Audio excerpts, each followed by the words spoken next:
Ken and Julian were very close friends in high school. They clicked right away when they met in the music club in school. They both loved writing songs and singing, and dreamed of becoming famous singers together. During high school, they were like two peas in a pod, always by each other's side. But once they graduated and headed off to different colleges in different parts of the country, they started to grow apart.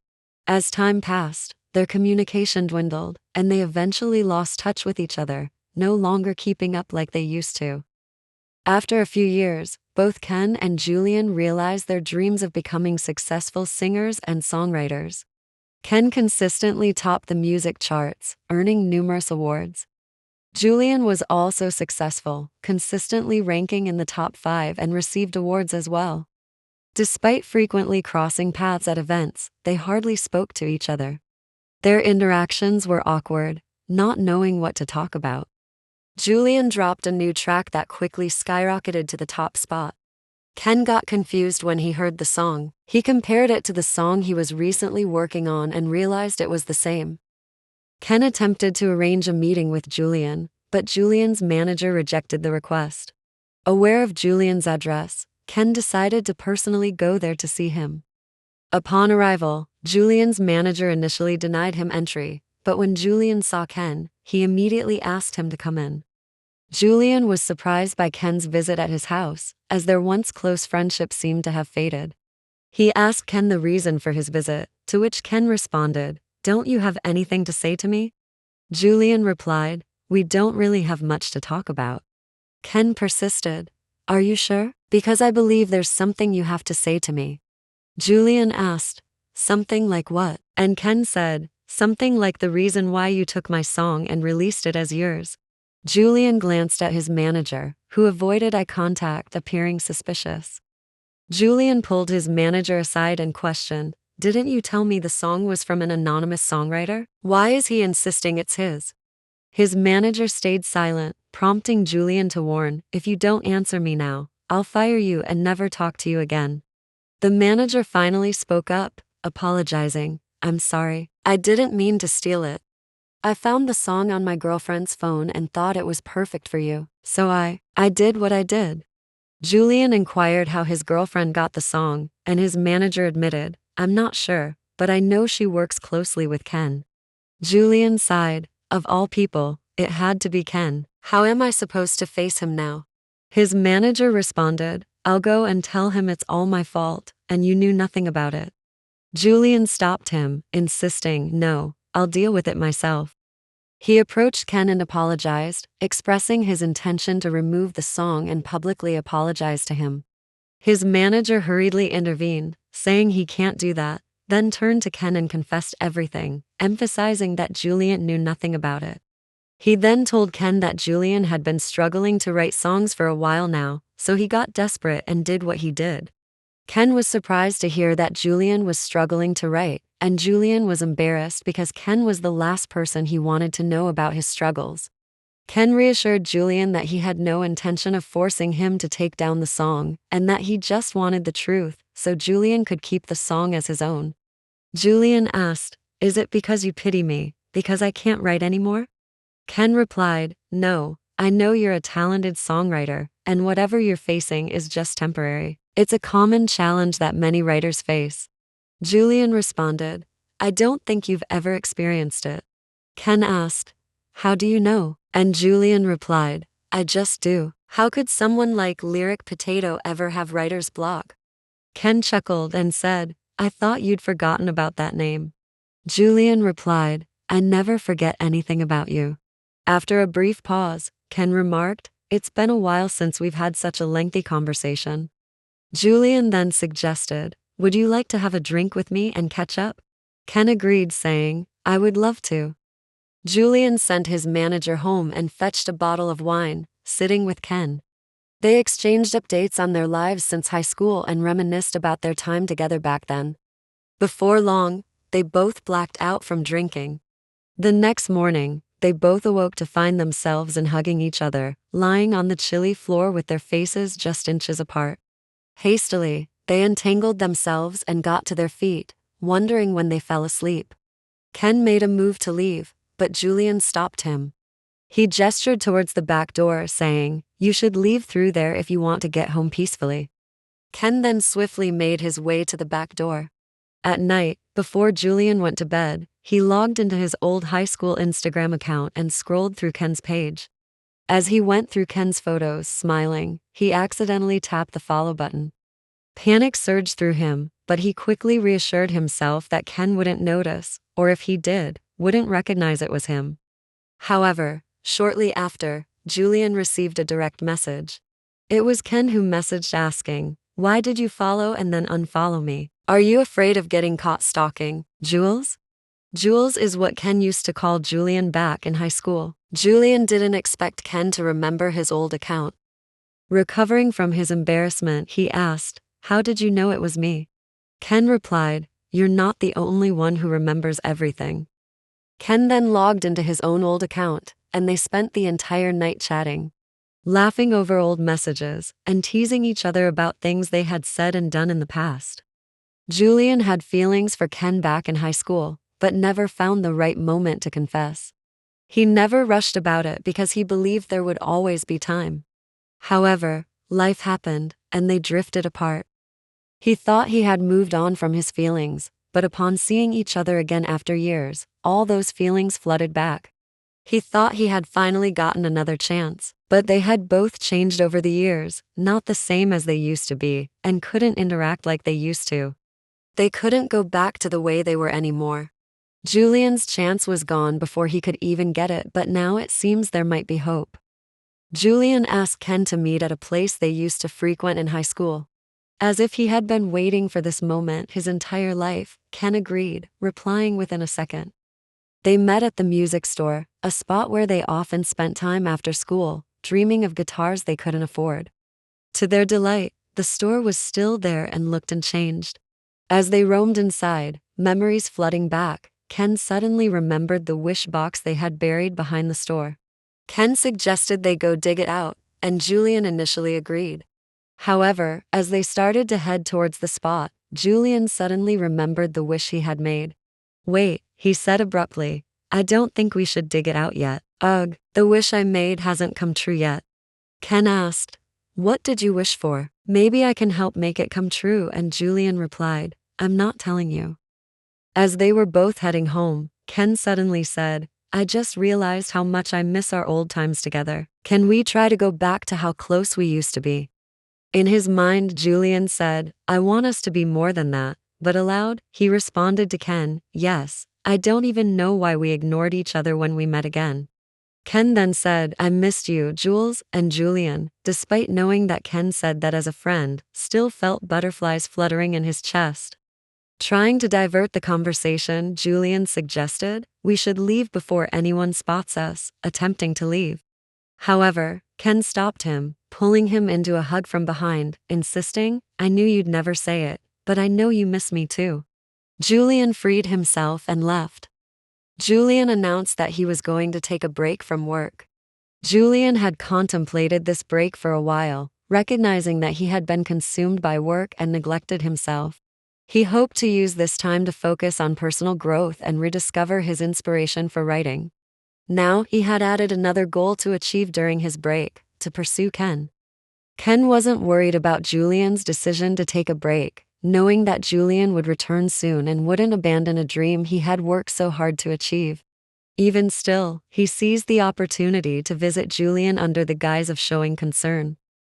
Upon arriving at Julian's house, he was surprised to find a spread of food on the dining table and the kitchen in disarray, as if a hurricane had passed through. He asked Julian what he was doing, and Julian replied that wanted to cook something special to celebrate his break. Inviting Ken to join him, they sat down to eat. Ken attempted to mask his reaction, pretending the food was enjoyable, but he couldn't. It tasted as if it had been cooked in seawater. Julian tasted his own cooking and almost threw up. Ken asked him what he usually eats, and Julian replied that his manager usually cooked for him. They ordered food and had a couple of drinks too. As Ken was about to call his driver to pick him up, Julian feigned drunkenness and clung tightly to him, asking him not to leave.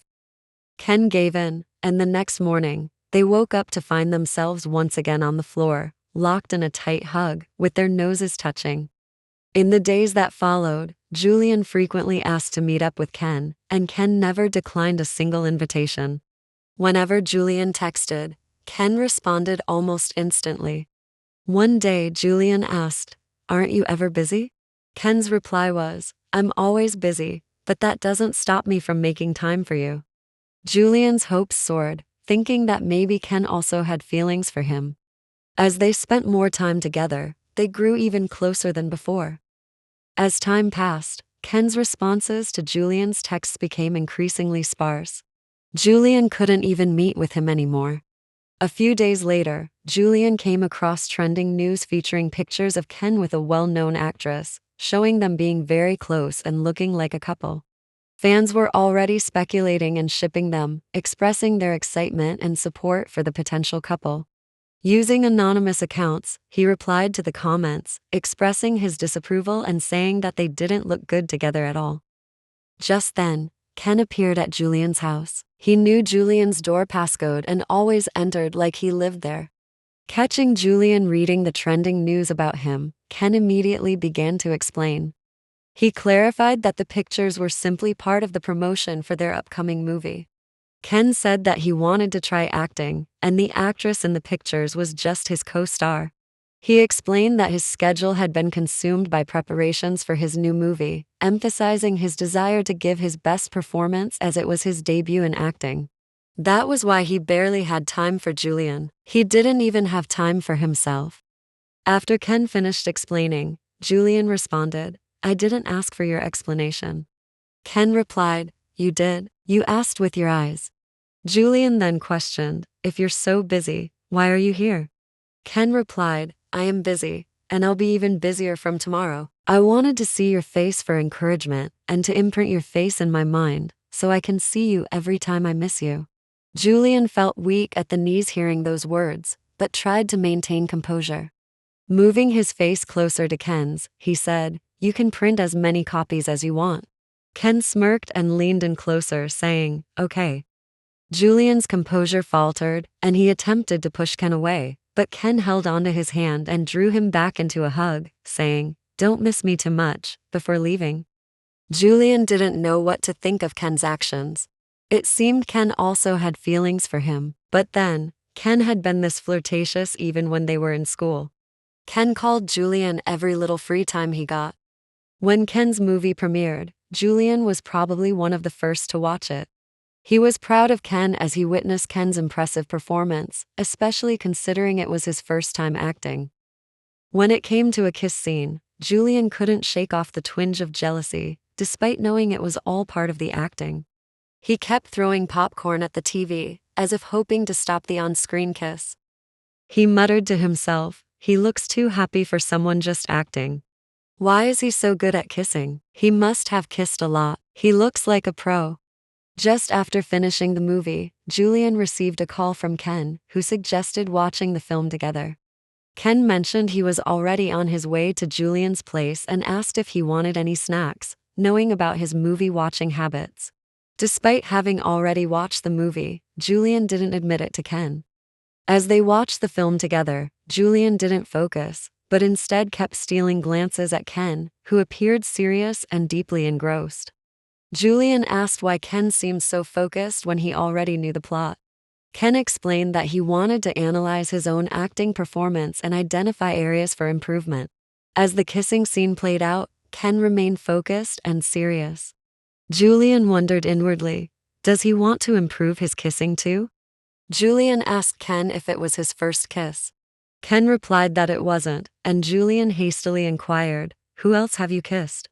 Ken's attention shifted from the movie as he asked, "Why are you so curious?" Julian quickly replied, "I'm not that curious. If you don't want to tell me, it's fine." With a smirk, Ken replied, "I wasn't planning on telling you anyway." After the movie ended, Ken asked Julian to rate his performance. Julian gave Ken a perfect score and congratulated him. Ken thanked him, and then started making his way towards Julian's room. Julian asked, "Aren't you going back home?" Ken shook his head saying, "I finally have a lot of free time, and I want to spend it with you." Julian questioned, "Tell me the truth. Are you homeless? Ken replied, yes, so please be kind enough to give me a place to stay, before darting into the room and jumping onto the bed. Julian shouted, at least shower before lying in bed, then pulled Ken off the bed and ushered him towards the bathroom. Julian swiftly climbed into bed, pretending to be asleep before Ken finished showering. When Ken emerged from the bathroom and noticed Julian pretending to sleep, he positioned himself on top of him, allowing droplets of water from his wet hair to drip onto Julian's face. Julian opened his eyes and pushed Ken away, insisting that he dry his hair before lying on the bed. Ken requested Julian to dry it for him. Not wanting to miss any chance to be close to Ken, Julian agreed, but then stated, I'm only doing this because I don't want you to sleep on my bed with your wet hair. After finishing drying Ken's hair, they both settled into bed. Julian subtly shifted, attempting to sleep closer to Ken, when suddenly, Ken pulled him into his arms. Julian felt a flush of embarrassment for being caught, but was happy he got to sleep in Ken's arms. The next day, Ken inquired about Julian's search for inspiration, prompting Julian to realize he had completely forgotten about it. Sheepishly, he replied that it was still ongoing. Ken then asked if Julian had ever been in a relationship, to which Julian shook his head. Ken remarked, you sing mainly love songs and you've never been in a relationship? Julian asked if that was a bad thing. Ken replied saying, it's not, but experience can also be an inspiration. Would you like to try being in a relationship? Julian responded that he couldn't be in a relationship with someone he didn't love. Ken suggested, it doesn't have to be real. Julian then countered that he didn't have anyone to try a fake relationship with. Ken leaned in close to Julian's ear and said, what about me? Julian's ear flushed red, and he moved away from Ken. He asked, aren't you busy? Ken responded, I told you I have a lot of free time now. So, what do you say? Do you accept to be my boyfriend? Julian questioned, didn't you say it's a fake relationship? Ken replied, even though it's fake, we have to make it feel real. We can't date without making the relationship official. Julian agreed, saying, okay, fine. Ken pressed further, so, you agree to be my boyfriend? Julian replied, I already answered. Ken smiled and drew closer to Julian, asking, since we're in a relationship now, can we do everything couples do? Julian replied, I guess. Taking Julian's hand in his own, Ken asked, can we hold hands? And Julian nodded. Ken then hugged Julian, asking, can we hug? Again, Julian nodded, saying, we already do these things. With their lips nearly touching, Ken asked softly, can we kiss? Julian froze, unable to breathe with Ken's face so close to his own. When he didn't respond, Ken pulled back, reassuring, it's okay if you don't want to kiss. Julian quickly blurted out, I want to. He then hastily added, I mean, since I've accepted to do this, I'm willing to go all out. Ken couldn't help but suppress a laugh as he asked, even doing that? Julian thought for a moment before replying, no. Ken burst into laughter.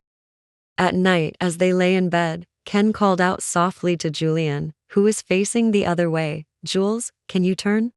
Julian turned to face Ken, about to ask what he wanted, but before he could speak, Ken leaned in and planted a kiss on his lips. Saying good night, Ken turned over to sleep, leaving stunned Julian. The next morning, as Ken emerged from the washroom after brushing his teeth, Julian intercepted him at the door and swiftly planted a kiss on his lips, greeting good morning before darting off. Ken wasn't even surprised and just smiled because he knew Julian was going to kiss him back. Just then, he heard Julian's voice from the kitchen, announcing he was going to make breakfast. Remembering the mess he made the last time, Ken immediately rushed out, stopping him and offering to make breakfast instead. Julian then asked, what do you want me to do then? Ken took Julian's hands and wrapped them around his waist from behind, saying, you can just hug me like this while I make the food. Julian smiled, tightening his hold and resting his head on Ken's back. Moved in sync with every motion Ken made. In the following days, they continued their fake relationship, going on dates and engaging in kiss fights. Ken would intentionally sneak kisses on Julian, knowing he would retaliate. Over time, they became accustomed to their fake relationship, and they even forgot it was supposed to be fake. Ken even forgot he had his own house and continued to stay with Julian. Ken brought a box to the house, and the moment Julian saw it, he recognized it. He quickly placed his hand on it, preventing Ken from opening it. Ken then remarked, "I know why you don't want us to open this box. I already know what you wrote as your wish." Shocked, Julian asked, "How did you know?" Ken replied, "I didn't mean to peek." Julian quickly opened the box and retrieved the paper on which he had written his wish, saying, "You're lying. You don't know what I wrote." Ken began while giggling, "Dear whoever is granting this wish, please make Ken fall head over heels for me, just like." Julian quickly covered Ken's mouth, dying with embarrassment and pleading for him to stop saying it. After a while, Julian slowly removed his hand from Ken's mouth, observing to see if he would continue. Ken just laughed and assured, "I'm not saying it anymore, I promise." Julian asked when he saw it, and Ken replied, "Like an hour ago." Julian then inquired, "Didn't we promise to dig it out together?" Ken explained that the store owner had mistakenly dug it out and recognized it was theirs, so he called Ken to come check and pick it up. Julian remarked, "But you opened it," to which Ken apologized, saying, "I'm sorry, but the cover was broken." "Maybe this is a sign that we should stop the fake relationship and start a real one." Julian questioned, "Was this your plan all along?" Ken giggled and insisted, "I didn't plan anything, I promise. Do you want to start a real relationship with me?" Julian hesitated briefly before admitting, "I wanted to play hard to get, but I've waited for this day for too long, so yes." Ken excitedly hugged Julian and planted a kiss on his lips. Julian then sulked, saying, "You always just peck me on the lips. You never kiss me like the way you kiss that actress on TV." Ken smirked and replied, "I was keeping that for the real relationship." He then pulled Julian closer by the neck and pressed his lips on his. As they kissed, tasting each other's tongues, Julian suddenly pulled away and said, "Talking about kissing, who was that person you kissed before?" Ken smiled and replied, "It was you." Julian scoffed, "Liar, I've never kissed anyone before." Ken then said, "Remember the first time we met each other again, at that party? You got drunk, and then came to drag me to take you home? In the car, you climbed on top of me and kissed me. No, you literally sucked the life out of my lips. My lips were sore for a whole week." Julian stood there, trying to remember, but couldn't. He asked, "Are you lying to me? Because I can't remember doing all that." Ken replied, "Do you want me to refresh your memory?" Then he pulled Julian into another kiss, this time with such intensity that it left Julian breathless and his lips numb.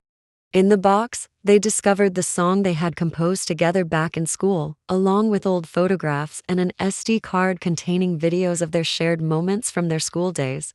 With Ken's free time coming to an end and Julian preparing for a comeback, they decided to release the song they had created together during high school as part of Julian's return.